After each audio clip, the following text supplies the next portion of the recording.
গুম কাণ্ডে সাবেক প্রধানমন্ত্রী শেখ হাসিনার সম্পৃক্ততার প্রশ্নে যুক্তরাষ্ট্র উদ্বেগ প্রকাশ করেছে এবং ন্যায় বিচার ও স্বচ্ছ প্রক্রিয়া নিশ্চিত করার আহ্বান জানিয়েছে।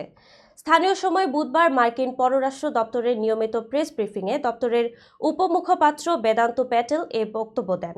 প্রেস ব্রিফিংয়ে প্যাটেল বলেন, গত 2 দশকে বাংলাদেশে জোরপূর্বক গুমের ঘটনায় আমরা গভীরভাবে উদ্বিগ্ন। এটি গুরুতর মানবাধিকার লঙ্ঘন এবং ভুক্তভোগী ও তাদের পরিবারের উপর ট্রমার সৃষ্টি করে। গুমের ঘটনায় অন্তর্বর্তী সরকারের তদন্ত উদ্যোগকে আমরা স্বাগত জানাই এবং ন্যায্য ও স্বচ্ছ বিচার প্রক্রিয়ার আহ্বান জানাই। ব্রিফিংয়ে একজন সাংবাদিক বাংলাদেশে গুম কাণ্ডের তদন্ত প্রতিবেদনের ভিত্তিতে নিউ ইয়র্ক টাইমসের প্রকাশিত প্রতিবেদন নিয়ে প্রশ্ন করেন। প্রতিবেদনে গুমের ঘটনায় শেখ হাসিনার সম্পৃক্ততার কথা উঠে এসেছে। প্যাটেল বলেন, এই অপরাধগুলো তদন্তে অন্তর্বর্তী সরকারের উদ্যোগ প্রশংসনীয়। আমরা চাই ভুক্তভোগী ও তাদের পরিবার সুবিচার পাবে।